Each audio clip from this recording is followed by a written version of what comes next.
Hello everyone! Welcome back again to my channel. Last video, gumawa ako ng vlog regarding sa preview on what to expect when you start doing your application, visitor visa or as tourist papunta po rito sa Canada. In this video, isi-share ko sa inyo yung naging experience namin sa paghanap ng LAMIA, yung napagtanungan naming employer, as well as yung feedback and naging experiences din ng mga tourists na andito ngayon sa Canada. I've been following, I've said it before in my last video, yung mga forums and then groups like dito sa Canada. Pwede kayong mag-search. Malaking tulong yon para makapagbigay ng information sa inyo regarding sa talagang status, gaano ba or madali ba or mahirap ba ang paghahanap ng employer or ng employer na may LAMIA para mabigyan ka ng work permit dito sa Canada. I'd like to include yung details na I'm not sure kung may nababalitaan kayo na kailangan nyo nang magbayad ng LAMIA dito sa Canada. Kasi sa dami ng nag-a-apply ngayon or tourist na andito sa Canada, don't take it from my words because galing din po ito sa mga naka-experience ng paghahanap ng work or employer na may LAMIA dito sa Canada na ginagawa ng business. Pinababayaran sa tourist yung LAMIA na malaking halaga. We started looking for employer or employer with LAMIA as soon as dumating dito or nagland dito sa Canada yung pamangkin ko. We submitted online applications, nagsubmit kami ng resume. Please include yung cover letter. Dito po kasi sa Canada kapag ka nag-apply kayo ng work, dapat meron kayong resume or CV and then yung cover letter. Yun po yung standard nila rito. Mas malaki yung chance nyo ma-hire ng Canadian employer pagka sinama nyo po yung dalawang yun. Nagpasa rin kami ng application, resume, again kasama yung cover letter sa mga establishments na malapit dito sa area namin. And just an advice, if you're tourist here in Canada and looking for employer with LAMIA, make sure na yung a-applyan yung trabaho is related dun sa past work experience nyo or sa current job nyo in your home country. Kasi I'm just gonna give you an example.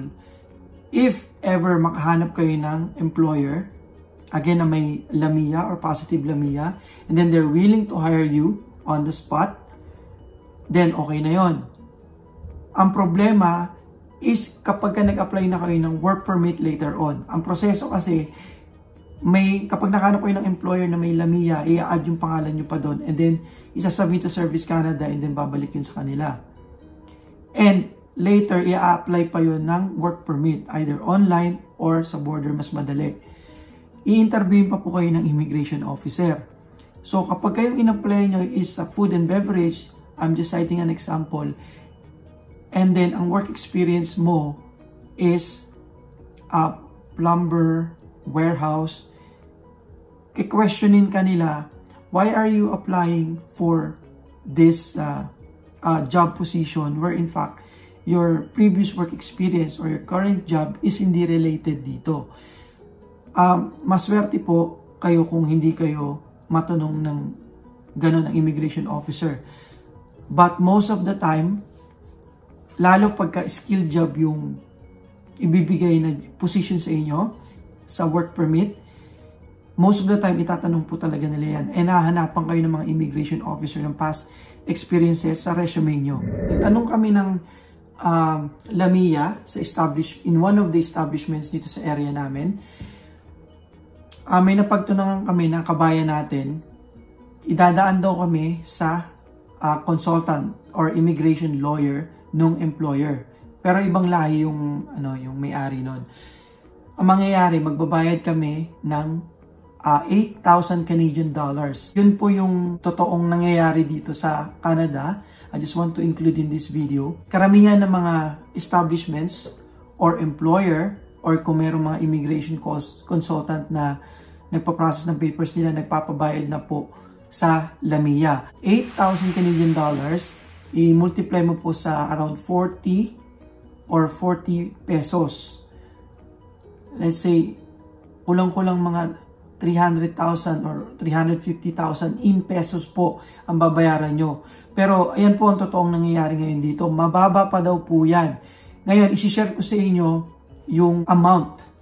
Maraming mga tourists and mga Filipino nandito ngayon sa Canada, sa Calgary, na nag-share ng mga experiences nila sa paghahanap ng Lamia, kung magkano yung amount na pinapabayad ng either consultant or ng employer sa kanila para makapag-secured sila ng work dito sa Canada. Yung iba, kasama na raw or diretso na yung pag-process ng papers from nomination sa province and later i-apply yan sa federal for approval ng permanent resident. Technically, ang Lamia po, dapat ang employer ang sasagot niyan kapag nag-hire sila ng foreign worker dito sa Canada. But sa sobrang dami po ng mga tourist or naka-visitor visa ngayon dito sa Canada, currently, ganun po ang nangyari. Meron pong mga comments, don't take it from my words again. And sabi nila na ginawa ng ang business, fees to pay for Lamia currently is 1,000 Canadian dollars. Yun po yung babayaran nila kada apply ng LMIA dito sa Canada para makapag-hire ng foreign worker.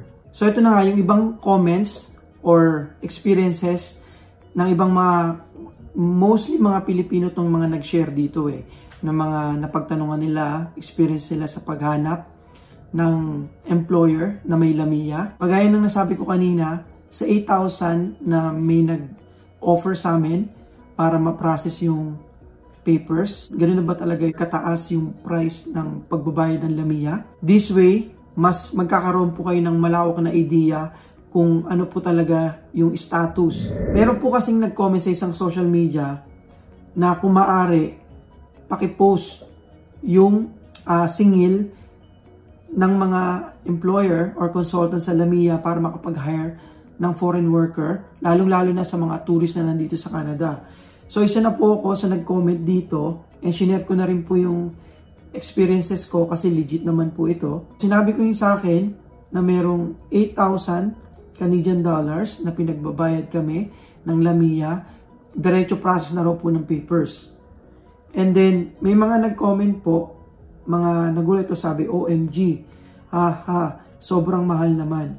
Nagugulat po sila, lalo na yung mga may papers na rito, kagaya ako, mga citizens, permanent residents, kasi before, hindi naman po ganito Ang nangyari kasi, sa dami ng mga tourists, and sa dami ng naghahanap ng Lamia or work, talagang yung demand mataas. Ito, may nag-message, mura na yan, kabayan. Sa kakilala ng friend ko, 45,000 K or 45,000 Canadian dollars pinabayad sa kanila, cash.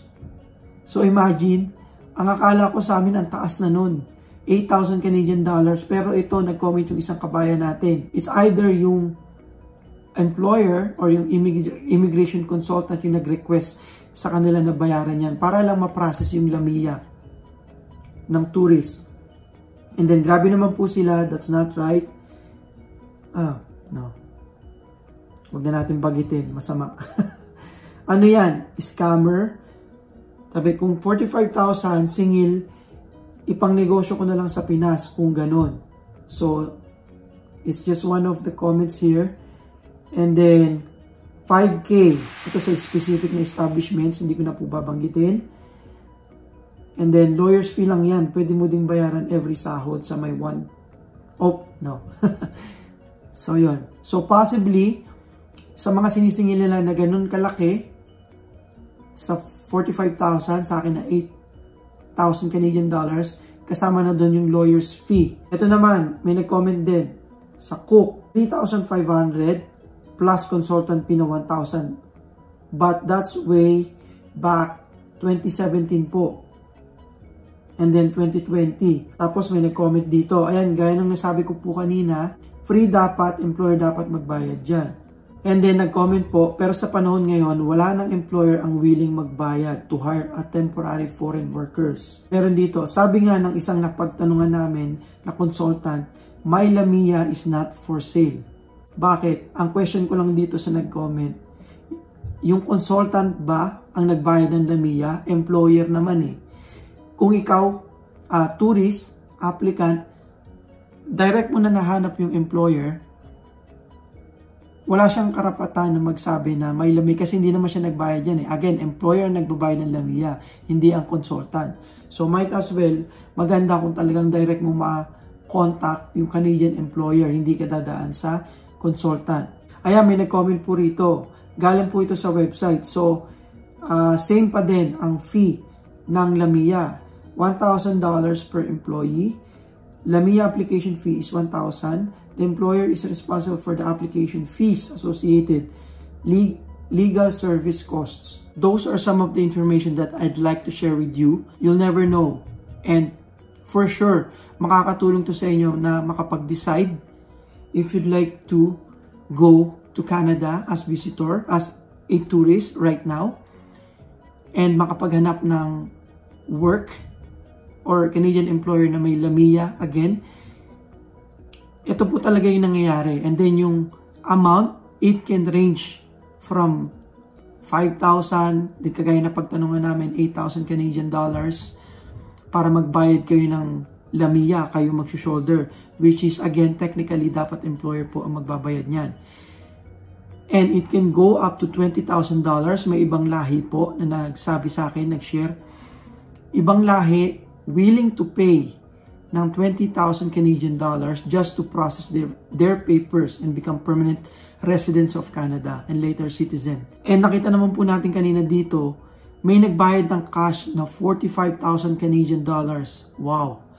That's over $1 million already para lang magkapapel or ma-process yung papers dito sa Canada. Well, we can't blame them, you know.